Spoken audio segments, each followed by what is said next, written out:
Hoje eu quero conversar com você sobre o distanciamento que existe entre a faculdade e a prática judiciária.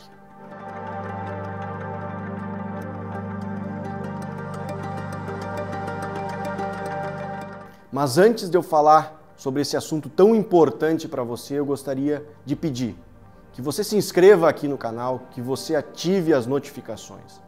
Isso é muito importante para mim e para o meu colega, Dr. Ezequiel Vettoretti, porque isso dá vida ao canal, tá bem? Muito obrigado.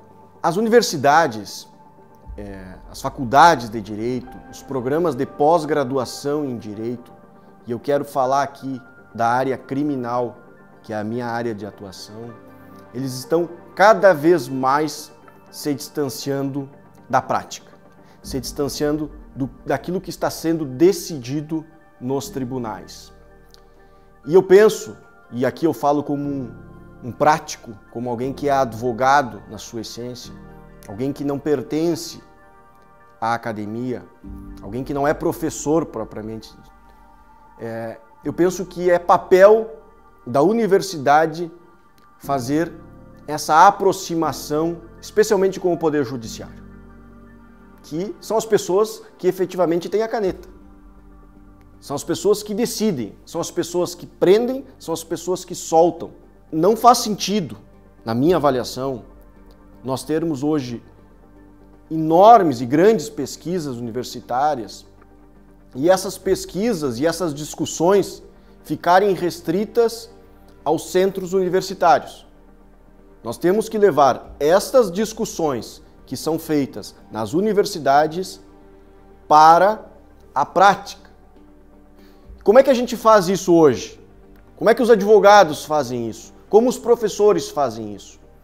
Os professores e os pesquisadores escrevem livros que hoje não são lidos, na grande maioria por juízes, buscam convencer juízes, desembargadores, ministros, com base em teorias muitas vezes importadas de outros sistemas jurídicos e muitas vezes se utilizam de argumentos de autoridade e não propriamente a autoridade do argumento.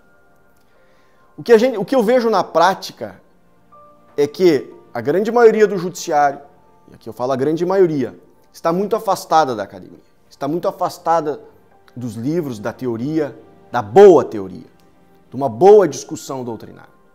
E o que é mais fácil para um juiz que está afastado da universidade? É ele negar, é ele não querer essa discussão, é ele não aceitar esse debate, é não sair da sua zona de conforto, é dizer, bom, opinião cada um tem a sua, agora a decisão sou eu que dou. E ele vai dar de acordo com aquilo que ele entende, de acordo com a consciência dele. E na grande maioria, de encontro com entendimentos doutrinários consolidados. O que a academia pode fazer para diminuir esse espaço, na minha avaliação? É buscar juízes, promotores, advogados e levar essas pessoas para dentro da universidade. Levar para o debate. Levar essas pessoas para darem aula nas universidades. Hoje em dia, qualquer universidade, o que ela pede de um professor? Mestrado e doutorado. Ela não pergunta a experiência que você tem. Hoje, quando eu vou dar uma palestra, só para você ter noção, quando eu sou chamado para dar uma palestra, as pessoas pedem que eu diga o meu currículo. Eu digo advogado criminalista.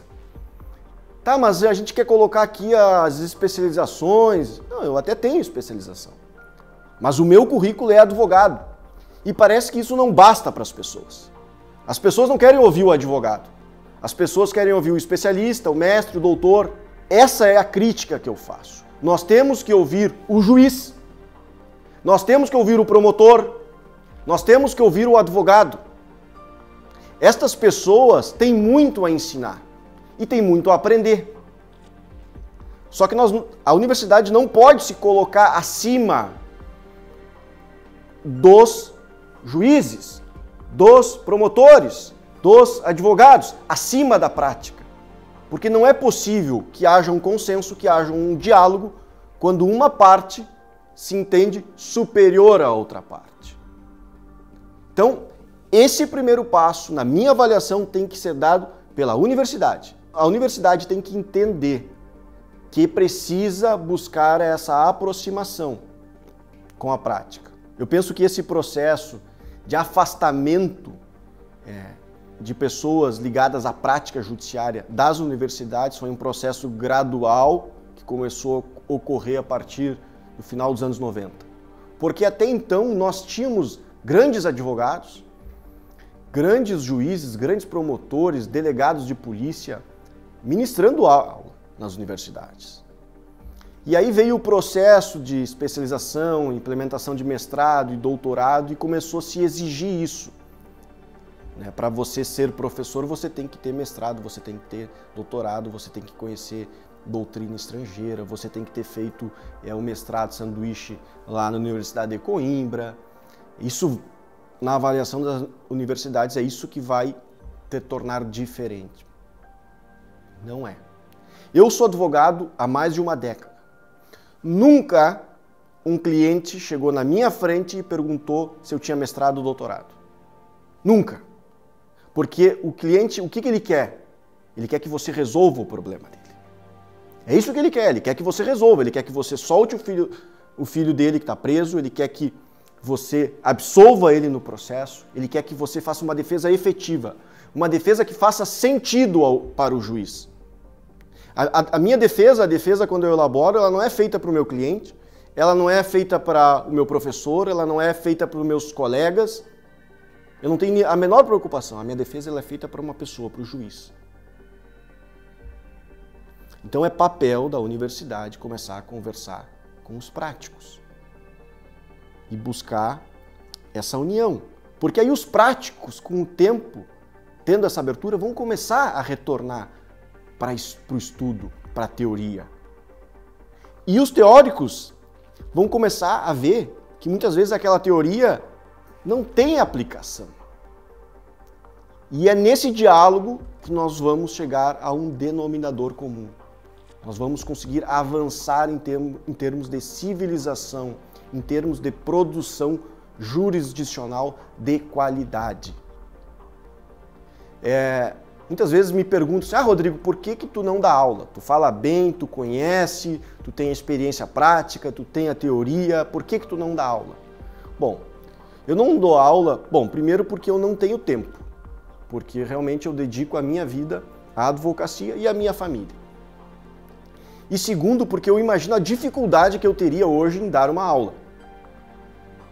Eu imagino eu entrando numa sala de aula, se eu for contratado pela uma universidade, eles vão exigir que eu entregue para eles, para os alunos, aquilo que vai ser cobrado, por exemplo, num exame de ordem, num concurso para juiz. Então eu vou ter que ensinar a teoria. O que vai acontecer? Eu vou dizer, olha, determinado procedimento acontece assim, segundo o autor YX, isso está no Código de Processo Penal. Com certeza eu imagino que um aluno vai estar ali com o celular e ele vai dar um Google bem rapidinho ali, ele vai acessar rapidamente uma decisão do Supremo Tribunal Federal ou do STJ que vai dizer completamente o contrário daquilo que eu estou ensinando. E ele vai levantar a mão e vai dizer, professor, mas isso que o senhor está falando não é o que acontece na prática. Vai ter um estagiário de um juiz que vai dizer que não, o juiz dele decide de uma outra forma. E eu imagino o constrangimento que eu vou ter em responder para ele, realmente, o que eu estou falando é na teoria, é assim na prática, mas o que interessa? Então, por essas questões, eu não me habilito a ser professor, eu não tenho essa aptidão, reconheço isso. Eu sou, efetivamente, um advogado. E eu estou gravando aqui esse vídeo no canal, porque esse é um canal dedicado à advocacia criminal, eu sempre disse isso. Eu não sou professor, não tenho a pretensão de ser. Eu falo sobre aquilo que eu vivo, e eu vivo a advocacia.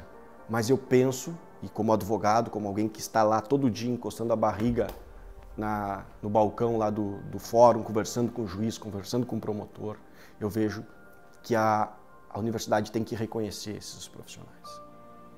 Tem que reconhecer a importância desses profissionais. E tem que trazer eles para dentro da universidade. Se você que é professor, se você que é pesquisador, se você que é estudante, que está fazendo seu mestrado, doutorado, fica aí discutindo dentro da sala de aula as teorias só, você está falando para pessoas que concordam com você. Você tem que falar para alguém que não concorda com você. Aí a tua pesquisa vai fazer sentido, vai ser eficiente. Aí sim, o teu trabalho vai ter um impacto efetivamente no sistema de justiça criminal. Eu escolhi ser advogado justamente por isso. A minha profissão me permite, o meu trabalho me permite que eu possa alcançar um resultado útil para o meu cliente. De nada adianta eu fazer uma defesa linda, como eu vejo, de 500, 600 laudas. Né? Daqui a um pouco você vai colocar até, vai virar um livro, e o seu cliente é condenado. Agora, se eu conseguir escrever em 2 páginas e eu entregar um resultado útil para o meu cliente, é isso que me interessa. Eu quero ver o meu cliente feliz. Eu quero que o réu seja absolvido, eu quero que o réu seja condenado a uma pena justa. Eu não quero fazer uma defesa bonita, eu quero fazer uma defesa eficiente.